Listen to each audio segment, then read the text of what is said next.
Oke, baik. Dan sekali lagi saya ucapkan selamat pagi pada semua jemaat sekalian dan juga yang nanti akan menonton di YouTube. Dan kita masih akan membuka Alkitab kita. Minggu lalu tidak ada kelas secara spesifik karena saya ada pelayanan di Nias. Dan 2 minggu lalu kita ada kelas, tapi saya tidak upload ke YouTube ya. Jadi bagi yang mengikuti di YouTube, saya tidak upload ke YouTube karena ada kesalahan teknis, di mana mikrofonnya tiba-tiba mati tengah jalan, jadi tidak ada suara di rekaman ya. Tapi saya berharap hari ini kita tetap bisa lanjutkan. Jadi ini sudah lama sekali kita di Wahyu pasal 20 karena ada banyak konsep-konsep kunci di sini, dan saya berencana kalau Tuhan mengizinkan ini terakhir kita di Wahyu pasal 20. Nah, saya dapat sedikit request dari beberapa saudara agar saya menyinggung sebentar saja ya, apa yang terjadi di 2 minggu lalu karena tidak muncul di YouTube. Yaitu kita sudah masuk ke Wahyu pasal 20 sebenarnya, ayat 7 sampai 10 di situ.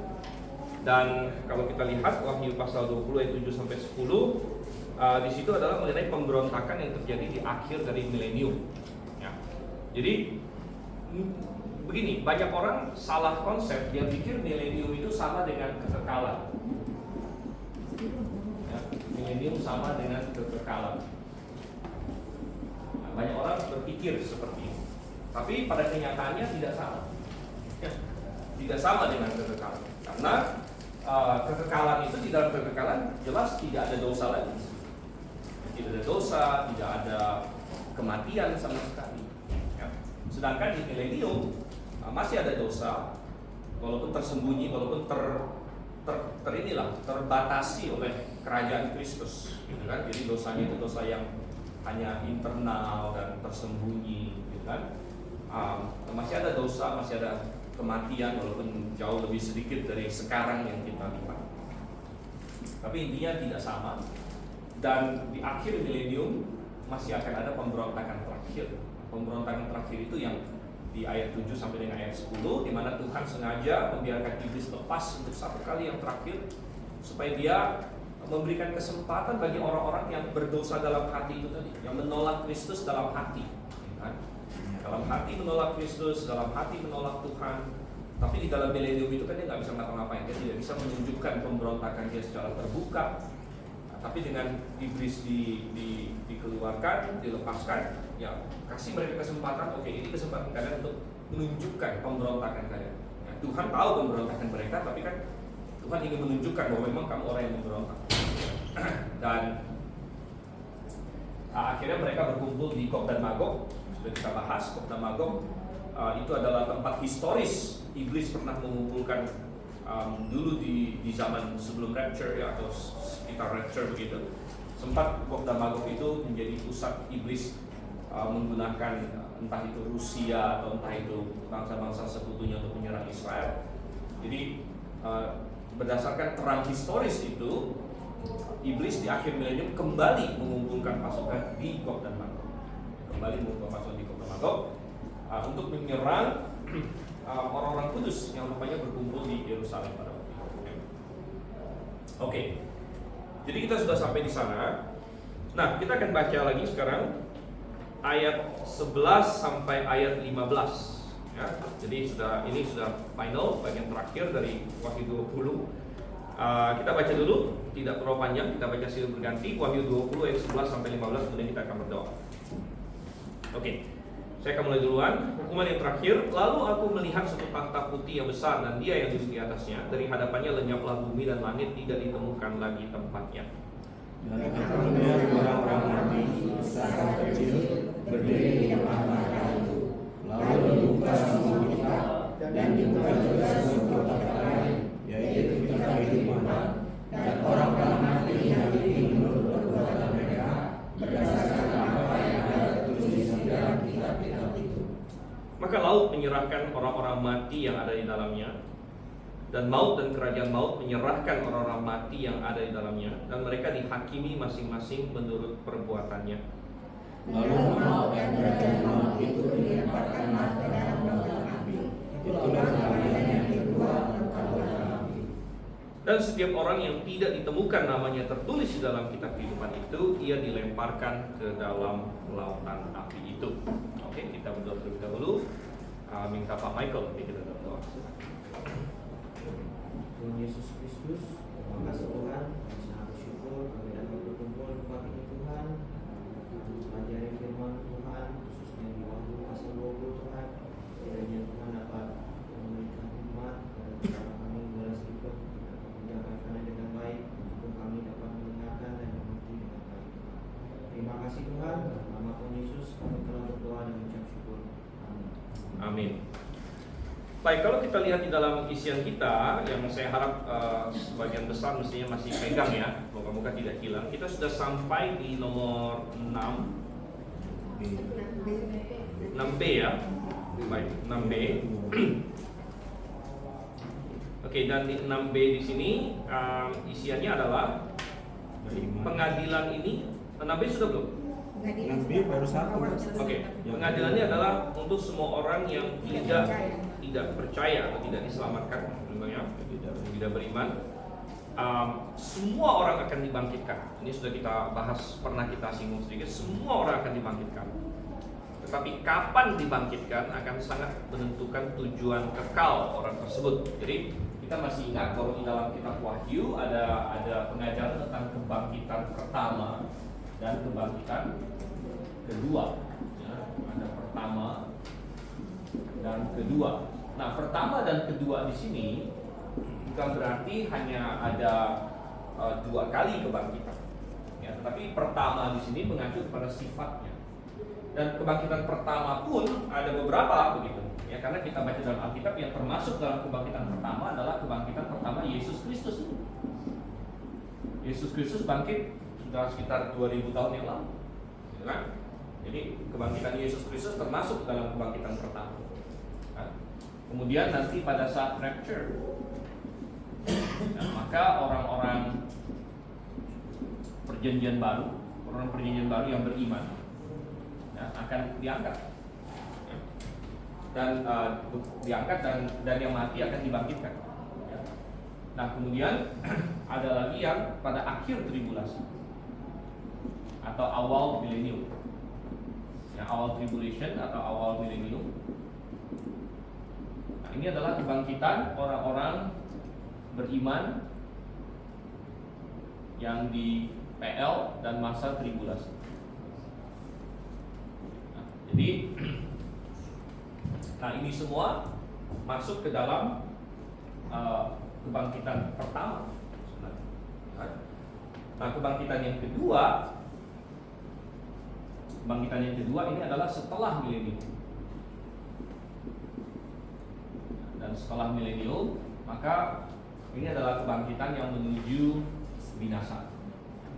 Jadi Alkitab bilang berbahagialah orang yang mendapat bagian dalam kebangkitan pertama. Dan celakalah mereka yang mendapat bagian dalam kebangkitan kedua. Karena di kebangkitan kedua mereka dibangkitkan untuk dihakimi final dan dicampakkan ke tempat yang final. Nah, kita membaca tentang itu tadi di ayat-ayatnya, ayat 11 sampai 15. Nah, coba kita lihat 6C. Dan di sini ada suatu pengadilan yang sangat agung. Pengadilan ini kita sering sebut kalau dalam bahasa Inggris the Great White Throne Judgment. Ini istilah bahasa Inggris ya, Great White Throne Judgment. Atau kalau di bahasa Indonesia kita bisa bilang apa nih? Penghakiman tahta putih besar. Ya, tahta putih besar. Karena itu yang dikatakan di ayat 11. Lalu aku melihat suatu tahta putih yang besar. Jadi Yesus Kristus akan duduk di atas tahta putih yang besar. Dan dari hadapannya lenyaplah bumi dan langit dan tidak ditemukan lagi tempatnya. Lenyaplah bumi dan langit. Nah, ini menggenapi apa yang dikatakan di 2 Petrus pasal 3, bahwa suatu hari nanti unsur-unsur dunia ini akan hancur oleh api. Jadi benar-benar dunia kita dan langit, berarti alam semesta secara keseluruhan, kosmos, itu dihancurkan oleh Tuhan. Nah, kalau dihancurkan oleh Tuhan, lalu penghakimannya ada di mana? Ya berarti penghakimannya ada di suatu tempat yang di luar dari kosmos ini, di luar dari kosmos ini. Dan ya itu yang terjadi begitu ya. Oleh karena itu sains tidak bisa menemukan sorga tempat Tuhan, karena itu Alkitab berbicara mengenai langit tingkat ketiga. Jadi dalam bahasa asli langit dan sorga itu satu kata.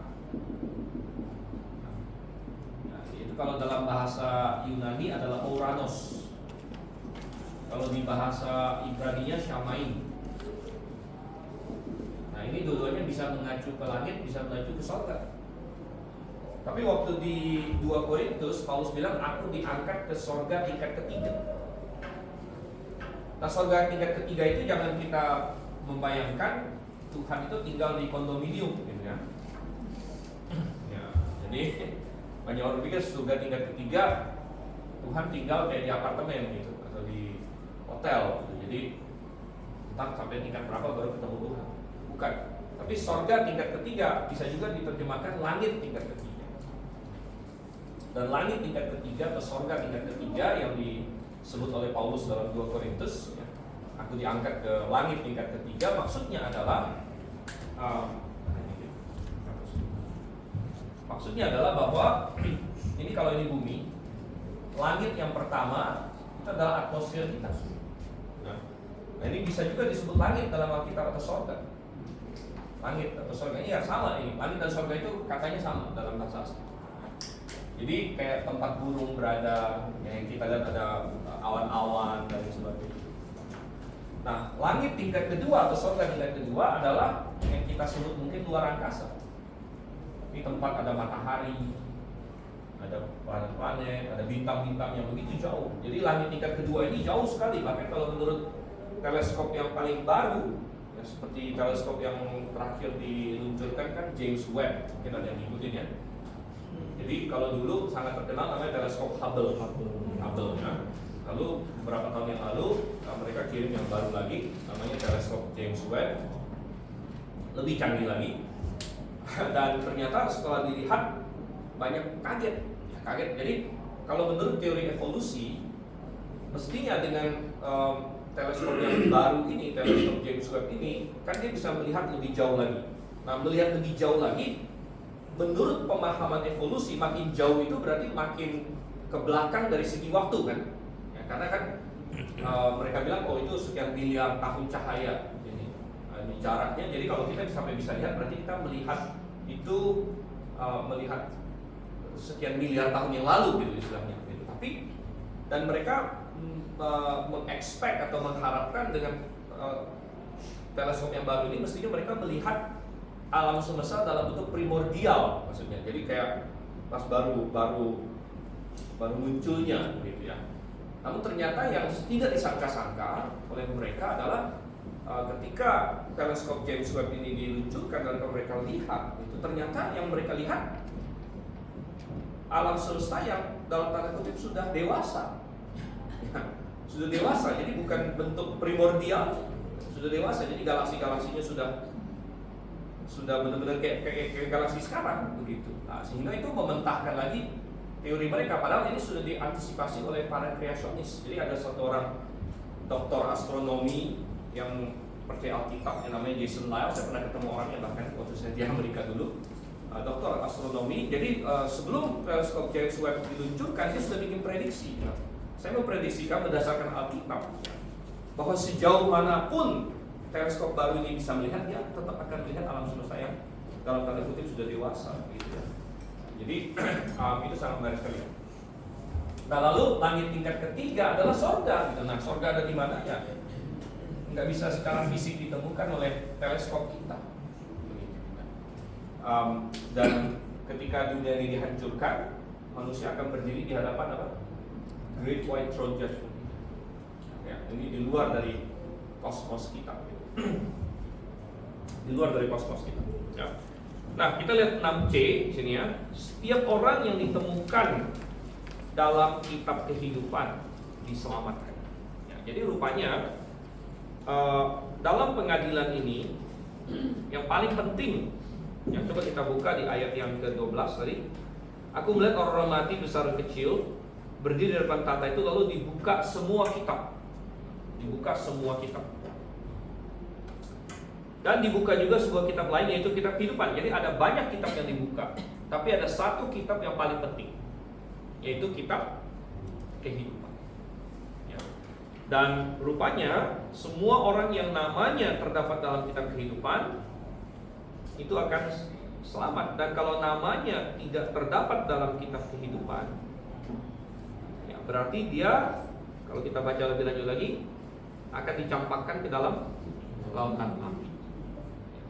Nah, lautan api. Jadi ada banyak pengajaran yang bisa kita tarik di sini ya. Pertama, kita lihat dulu tentang kitab kehidupan ini. Ya, kitab kehidupan.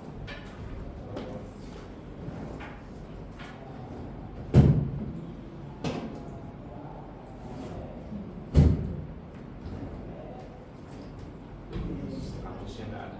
Oke. Ya. Tisu. Tisu. Pakai tisu. Punya tisu. Nggak usah deh, masih ada tempat kok. Oke, jadi kitab kehidupan, nah ya, atau dalam bahasa Indonesia kita sebut Book of Life. Nah, Book of Life di sini di dalam Perjanjian Baru muncul 8 kali. Ya, muncul 8 kali dalam Perjanjian Baru. Dan dari 8 kali ini 7 kali muncul di kitab Wahyu sendiri. Jadi sangat menarik ya, 7 kali di kitab Wahyu. Tetapi ada beberapa ayat lain yang relevan walaupun tidak memakai istilah kitab kehidupan. Nanti kita akan lihat.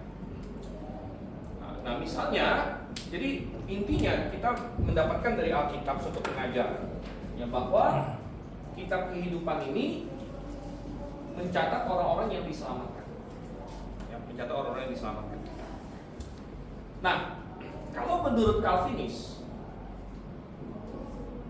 orang yang diselamatkan itu kan sudah ditentukan Tuhan dari kekekalan kan. Jadi menurut mereka, menurut konsep Calvinis, kitab kehidupan ini sudah ditulis oleh Tuhan siapa yang diselamatkan sejak sebelum dunia dijadikan, dan ditulis secara sepihak oleh Tuhan, ya, secara unilateral. Nah ini, oke, terima kasih banyak. Ya.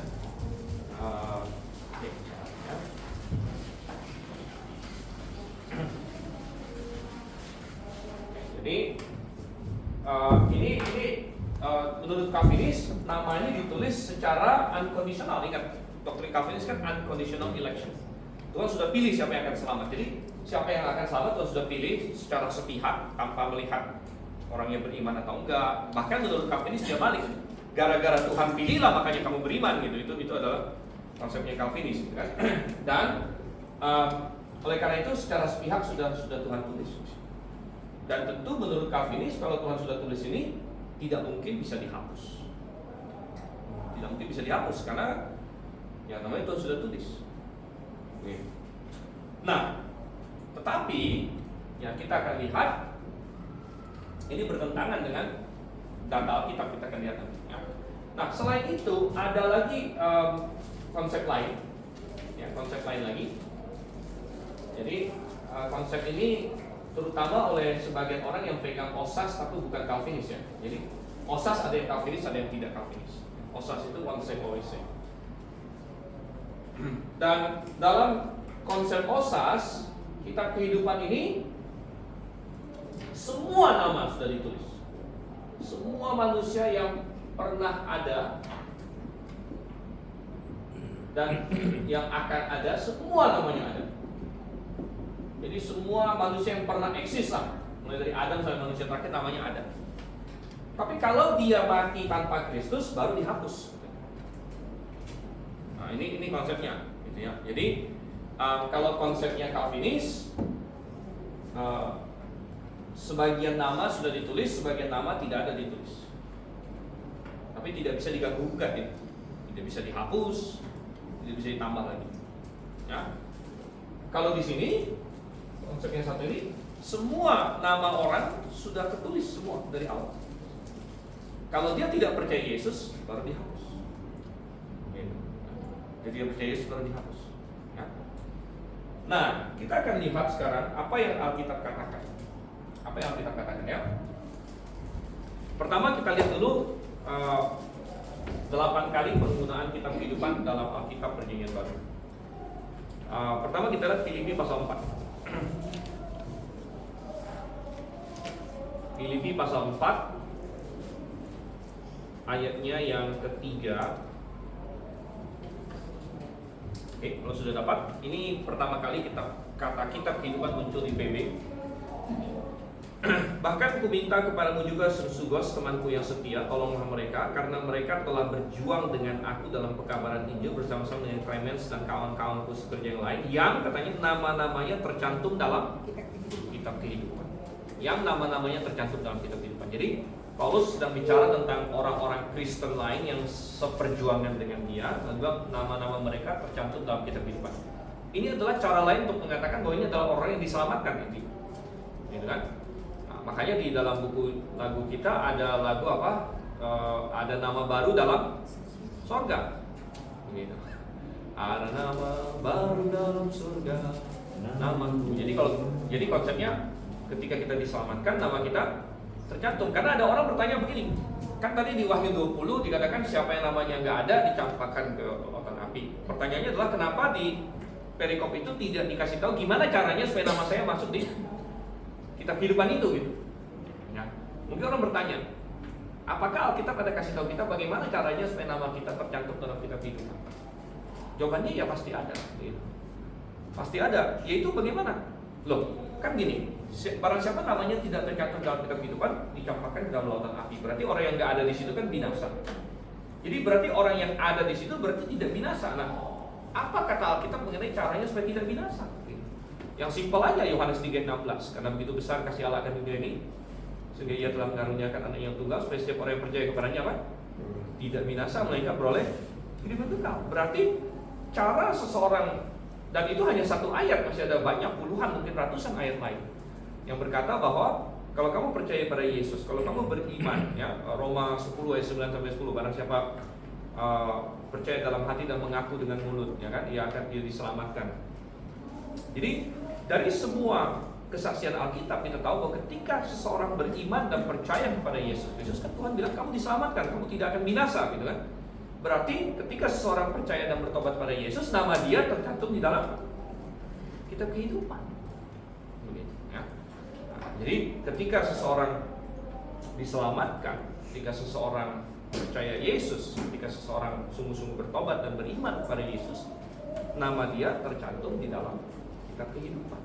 Sehingga Paulus di Filipi 4 ayat 3 berkata, aku punya teman-teman, ya, dia sebut beberapa di situ, Sugos, siapa lagi, Clemens, kawan-kawan sejalan yang nama-namanya tercantum dalam kitab kehidupan.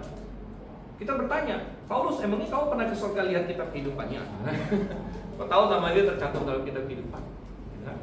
Ya mungkin tidak, tapi Paulus intinya menyamakan kalau seseorang diselamatkan, ya, kalau seseorang lahir baru, kalau seseorang sudah percaya beriman kepada Yesus, berarti namanya tercantum dalam kitab kehidupan, gitu. Dan sebenarnya ini sedikit banyak sudah mematahkan konsep yang satu. Karena kalau dalam konsep yang satu ini semua nama orang ada di dalam kitab ini. Jadi tidak ada spesialnya kalau namanya ada di sini, kalau gitu. Maksudnya semua nama itu yang percaya dan tidak percaya. Yang percaya dan tidak percaya dalam konsep satu ini. Cuma dalam konsep ini kalau kamu mati tanpa Yesus baru nama kamu dihapus. Oh, awalnya semua. Nah, awalnya semua nama tercantum. Jadi kan? Nah, kemudian coba kita buka lagi satu ayat yang berhubungan walaupun tidak langsung memakai istilah kitab kehidupan, yaitu di Lukas 10. Di Lukas 10 ini tidak ada istilah kitab kehidupan, tapi konsepnya ada. Lukas 10 ayat 20. Kita lihat di sini ya. Lukas 10 ayat 20.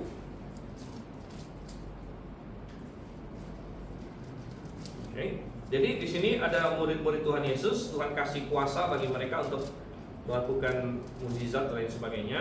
Lalu mereka senang banget nih. Di ayat 19 mereka bilang, wow, ini ya, setan, ayat 17, setan-setan, bahkan setan-setan takluk pada kami demi namamu. Tapi perhatikan apa kata Tuhan Yesus di 20, Lukas 10:20. Namun demikian janganlah bersukacita karena roh-roh itu takluk kepadamu, tapi bersukacitalah karena apa?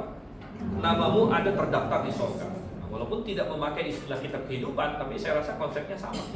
Ya, konsepnya sama. Jadi namamu ada terdaftar di sorga. Nah ini bersukacitalah karena namamu ada terdaftar di sorga. Berarti bukan nama semua orang ada terdaftar di sorga. Kalau nama semua orang terdaftar di sorga, ya berarti nggak perlu bersukacita, gitu. Karena ya semua orang sudah terdaftar, cuma nanti tinggal yang mana dihapus, mana nggak aja, gitu. Kan? Nah, demikian juga yang tadi di Filipi 4 ayat 3 bahwa, ya, ini adalah orang yang namanya ada dalam kitab kehidupan. Ya, kalau semua orang ada namanya dalam kitab kehidupan, maka pernyataan itu tidak relevan, gitu. Ya. Inilah orang-orang yang namanya tercatat dalam kitab kehidupan. Kalau semua orang tercatat, ya ngapain ngomong begitu, gitu kan? Nah, berarti kan ada orang yang namanya tidak tercatat dalam kitab kehidupan. Oke, nah kita masuk sekarang ke Wahyu. Ya, nah ada pemakaian di kitab Wahyu. Pertama, nah ini sudah kita bahas ya di sebelum-sebelumnya, Wahyu 3 ayat 5. Wahyu 3 ayat 5. Dan ini Tuhan tujukan kepada jemaat di Sardis. Kepada jemaat di Sardis Tuhan bilang, Wahyu 3 ayat 5, barang siapa menang, ia akan dikenakan pakaian putih yang demikian.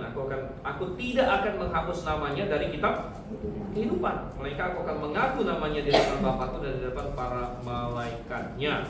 Oke, jadi di sini menarik sekali. Kepada jemaat di Sardis, Tuhan menjanjikan barang siapa menang.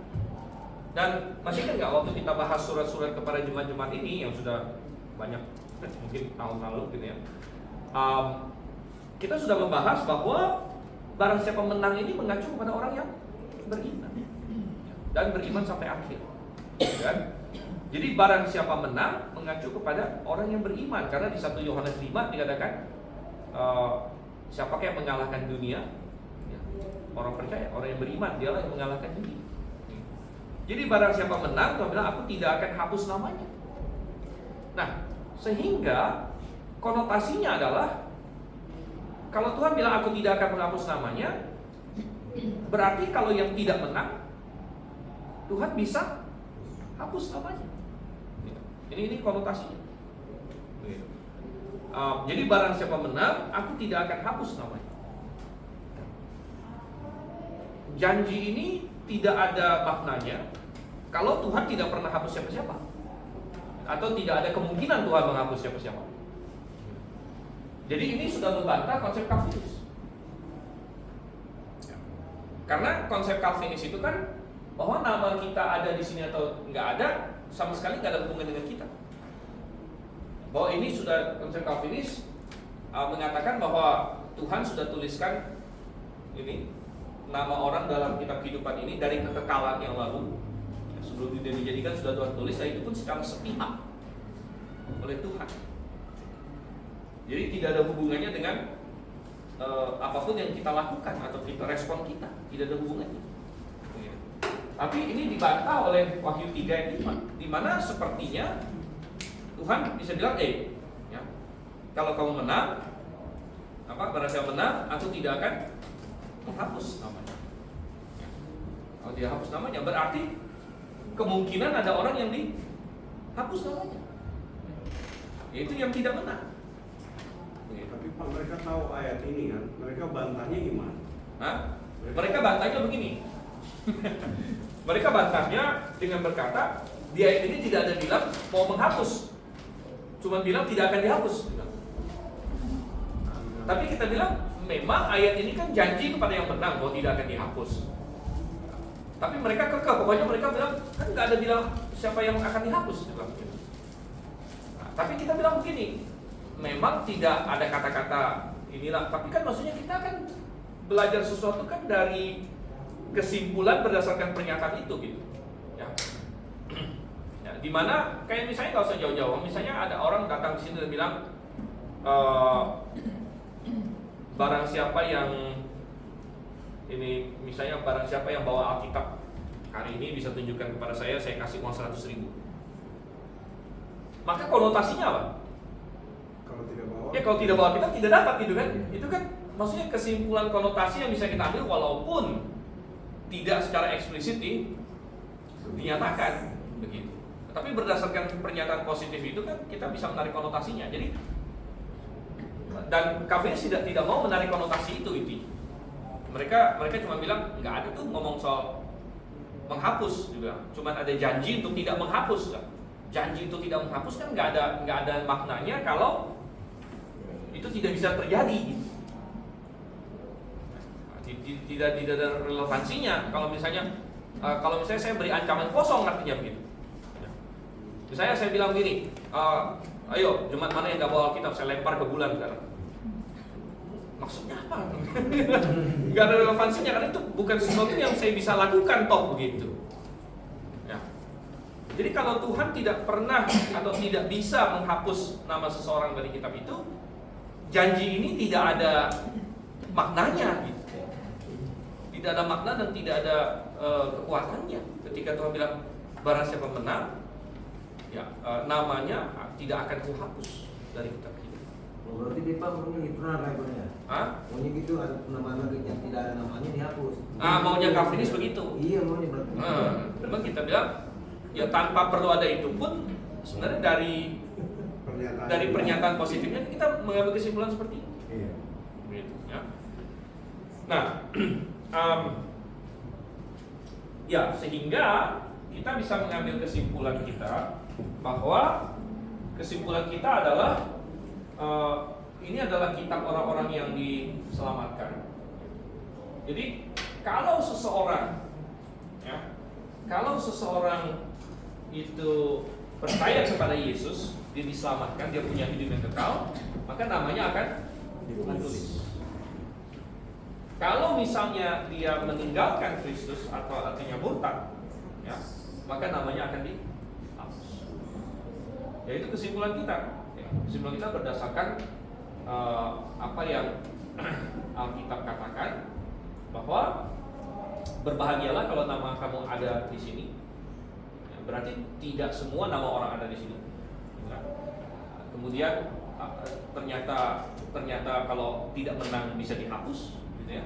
Dan menang itu bukan, jadi kita jangan jatuh kepada keselamatan karena usaha juga. Menang itu bukan karena kita hebat bisa hidup kudus, ya. Menang itu bukan karena kita hebat bisa berhasil menginjil orang berapa banyak, ya. Menang itu bukan karena kita berhasil menyumbang uang kepada gereja, bukan. Menang itu adalah coba kita baca menang itu apa? 1 Yohanes pasal 5 ayat 4 dan 5. Ya. Jadi yang dimaksud dengan barang siapa menang itu siapa? Gitu kan? Barang siapa menang ayat yang keempat. Sebab semua yang lahir dari Allah apa? Mengalahkan dunia. Jadi yang lahir dari Allah, yang lahir baru, gitu kan? Dan inilah kemenangan yang mengalahkan dunia, yaitu apa? Iman kita. Siapakah yang mengalahkan dunia selain daripada dia yang percaya bahwa Yesus adalah anak Allah? Jadi dari sini kita tahu bahwa menang itu bukan lagi, jadi jangan kita salah lagi, kita bukan diselamatkan karena usaha, dan kita tidak mempertahankan keselamatan kita karena usaha juga, gitu ya. Tapi kita diselamatkan, respon yang Tuhan tuntut dari kita adalah beriman. Nah tentu beriman itu ada buahnya, itu tidak kita sangkal. Beriman itu ada ini ya, ada konsekuensinya dalam hidup kita. Ya, tapi jangan terbalik, jangan maksudnya buahnya kita jadikan pokoknya, gitu. Pokoknya adalah iman, perbuatan adalah buah. Jangan kita balik-balik, gitu. Jadi perbuatan yang jadi pokoknya, gitu. Bukan. Pokoknya adalah iman, perbuatan adalah buahnya. Jadi kalau kita punya iman, kita akan ada perbuatan, kita akan ada hal-hal lain dalam hidup kita. Tapi yang respon yang Tuhan tuntut itu adalah iman, gitu. Karena perbuatan itu kalau tanpa iman ya nggak akan ada gunanya di hadapan Tuhan. Nah, jadi beriman yang dimaksud sini bukan beriman yang sementara, gitu, tapi beriman yang terus sampai ke akhir. Beriman yang terus sampai pada akhirnya, maka dia menang. Ya. Pak, Ya. di dalam kitab kehidupan itu, Sebentar Pak Denis dulu. Ya. ya, apakah Tuhan sudah tahu yang terakhirnya Pak? Ya. Jadi kan kita sendiri juga tidak, sekarang ini pun tidak kita bisa lihat. Ya, kita belum tahu akhirnya. Ya. Gitu ya. Tuhan sudah tahu akhirnya. Ya. Nah. Berarti apakah Tuhan udah buat duluan? Apakah nanti setelah itu dihapus atau tidak dihapus? Kan kita juga tidak bisa tahu Pak sebenarnya. Ya, kita tidak tahu, tapi Tuhan yang tahu. Gitu. Iya betul Pak. Ya, Tuhan yang tahu, jadi Tuhan yang artinya begini, kitab kehidupan itu kan sesuatu yang sebenarnya kita nggak tahu kalau bukan Tuhan yang singkapkan. Kan kita nggak pernah ke surga, jangankan lihat kitabnya gitu kan, pintunya aja kita nggak pernah lihat.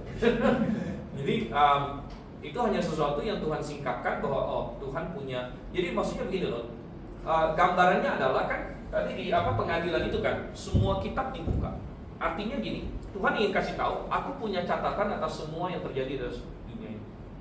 Ya, karena di pengadilan di dunia sekarang ini kita takut bahwa ada hal-hal yang tidak ada orang yang saksikan. Karena ada kejahatan yang nggak ada saksi gitu kan. Bagaimana itu bisa diadili? Ya, ada banyak hal. Tapi Tuhan mau kasih tahu pada kita bahwa di pengadilannya Tuhan segala sesuatu itu tercatat, segala sesuatu itu jelas. Tapi yang paling penting adalah kitab kehidupan ini. Yang paling penting adalah kitab kehidupan ini untuk menyatakan apakah seseorang itu bisa mati atau tidak itu. Begitu. Ya, jadi dan Tuhan memberitahu melalui ayat-ayat lain bahwa ternyata berbahagialah kalau nama kamu ada di kitab kehidupan, dan Tuhan menyuruh kita untuk bertekun dalam iman, dia beriman terus, ya. Ya. Dan itu akan bagus. Gitu, ya. Pak, Siap Pak Dato. Nah, yang ayat 12 itu dari mana? Wahyu 20 atau? 20 ayat. Oke, Wahyu 20 ayat 12. Ini kok masih ada orang mati itu pada waktu Yesus datang yang kedua, berarti belum diangkat. Belum Pak, ini kan yang orang yang tidak diselamatkan. Jadi kalau urut-urutannya itu gimana? Aha. Yesus kan kedua datang. Yesus datang kedua membangkitkan orang-orang yang percaya. Orang yang percaya pada Yesus. Ya. Nah, yang tidak percaya kan? Yang mati bangkit. Yang mati, yang belum percaya nggak bangkit. Nah, ya. Artinya yang tidak percaya kan nggak bangkit. Ya. Nah, dibangkitkannya di sini. Bangkitnya nanti kan? Setelah milenium selesai. Setelah 1000 tahun. Iya. Oke. Berarti kalau begitu yang mati ini semua nggak masuk dalam daftar Benar. kitab kehidupan. Iya. Gitu Pak? Iya. Karena yang sudah masuk daftar kehidupan Itu sudah dibangkitkan. semua sudah naik ke surga. Sudah. Kan gitu Pak? Iya. Makanya jadi, otomatis ini adalah orang yang bangkit 1000 tahun kemudian. benar. Gitu Pak? Benar. Mati semua. Benar. Dimasukkan lautan api semua. Benar. Berarti otomatis tidak ada semua di buku kehidupan. Iya. Betul Pak? Bisa. Itu satu kemungkinan. Ya. Berarti yang di dalam kitab kehidupan sudah aman semua itu. Sudah aman, benar. Betul Pak? Benar. Oke. Ya. Makasih. Sudah aman karena semua yang dalam kitab kehidupan itu sudah dibangkitkan di kebangkitan pertama. Tadi kan ada nih. Saya hapus gitu kan. Sudah aman semua. Jadi kebangkitan pertama. Makanya Tuhan bilang berbahagialah yang dapat bagian dalam kebangkitan Ya. pertama, dan celakalah kalau dibangkitkannya kebangkitan yang Nah, ini kan kedua. Ini kan nggak pernah dibangkitkan sampai 1000 tahun kemudian. Benar. Gitu Pak? Bahkan sudah beribu-ribu tahun. Bangkit tapi Sebagian. langsung masuk lautan api kan? Benar. Dibangkitkan dikasih tubuh yang cocok untuk Berarti lautan api, Pak. otomatis semua sudah tidak ada di kitab kehidupan. Ya, Karena yang masuk di kitab kehidupan semua sudah diamankan. sudah. Tapi yang kadang-kadang dipertanyakan adalah orang-orang yang percaya di masa milenium. Kalau nggak salah ada siapa yang tanya? Saya. Ya, 2 minggu yang lalu kan. Nah, itu yang Alkitab tidak kasih tahu kita. Jadi orang yang percaya yang hidup di masa milenium, gitu kan. Nah, Alkitab tidak nyatakan secara spesifik mereka itu bakal gimana gitu ya. Tapi bisa jadi ya sebelum dunia dihancurkan oleh api itu tadi, mereka di rapture gitu. Di rapture. Diangkat atau pokoknya Tuhan tidak mungkin membinasakan mereka lah. Jadi kan gini Pak, ini kan pasal 12 ini mati memang karena belum dibangkitkan kan gitu. Ya. Iya toh, Pak? Ya. Karena ini baru 1000 tahun kemudian tidak mungkin bangkit. Ya dia bangkit Bangkit terakhir. langsung dihukum kan? Bangkit langsung dihukum benar. Ya. Ya. Oke. Ya. Terima kasih Pak. Oke. Nah, lanjut lagi. Sebenarnya kita secara praktis sudah selesai ya sini ya. Jadi sudah selesai lembaran kita. Oh, MC. Oke. Yang lain dicampakkan ke dalam lautan api, bahkan maut dan kerajaan maut. Maut dan kerajaan maut, dalam tanda kurung kerajaan maut itu adalah Hades. Hades, ya. Hades. Nah, atau kalau bahasa Ibrani-nya Sheol. Ya. Sheol atau Hades. Dan itu pun dicampakkan ke dalam lautan api. Kita lihat di ayat yang ke-14, maut dan kerajaan maut itu lemparkanlah ke dalam lautan api. Hades maksudnya? Hades. Nah, Hades atau Sheol. Ini bahasa Yunani, ini Sheol bahasa Ibrani. Dan ini adalah tempat penampungan sementara orang yang mati. Yang tadi ditanya Pak Sudarto, kan terakhir itu kan dibangkitkan untuk dicampakkan ke lautan api kan. Nah, untuk sementara mereka di mana? Ya di Hades atau Sheol ini adalah tempat penampungan. Jadi kalau misalnya orang yang tidak percaya, atau kalau di PL semua orang yang mati masuk ke Hades dan Sheol. Tapi sejak di zaman perjanjian baru, kalau kita orang percaya mati langsung ke surga, tapi yang tidak percaya tetap masuk ke Hades Sheol itu. Ya. Jadi ini tempat penampungan orang mati sementara sebelum dimasukkan ke lautan api atau ke surga. Tapi ini tempat juga sementara untuk orang yang percaya juga kan waktu di zaman Di PL, zaman PL. Ya, zaman PL juga untuk orang percaya juga sementara di sini. Nah, itu pun sudah dicampakkan ke lautan api. Jadi ini mengindikasikan bahwa tidak akan ada lagi kematian karena tempat penampungan sementaranya pun sudah dihancurkan. Ya, tempat penampungannya pun sudah dihancurkan, Hadesnya pun sudah dilempar ke lautan api, dan maut sendiri. Jadi kematian itu sendiri sudah dilemparkan ke dalam lautan api. Jadi maksudnya konsep bahwa semua bumi itu tuh termasuk Hades ini sudah dilenyapkan. Termasuk Hades itu. Termasuk Hades. Masuk Hades. Pertanyaan lagi, Pak. Ya. Jadi yang masuk lautan api itu kan iblis CS, terus manusia kan ya? Ya. Oke. Ya. Ya. Oke, kita stop sampai sini karena waktu kita habis. Jadi kita secara resmi selesai ya. Cuman yang 7 kali. Ya, ini kita belum selesai yang 7 kali ini. Kita bahas sama Pak. Oh, ini belum 5. Mau nanti minggu depan sedikit ya. Ya udah. Tapi kalau kita lihat konkordansi bisa dilihat ya. Tapi nanti kita bilang karena waktu kita habis. Oke, kita akan tutup dalam doa. Pak Yohanes mungkin kita akan doakan. Mari kita berdoa. Puji syukur ya Tuhan atas kasih karunia-Mu dan keselamatan jiwa kami. Terima kasih Tuhan atas kesempatan yang indah di mana kami bisa belajar kitab Wahyu untuk masalah yang diangkat adalah masalah kitab kehidupan. Terima kasih atas nikmat yang Kau berikan kepada kami. Terima kasih Pak Stephen yang sudah menyampaikannya. Kiranya Kau memberkati beliau dan Tuhan juga memberkati kami. Pujilah nama-Mu, dalam nama Yesus kami berdoa dan bersyukur. Amin. Amin.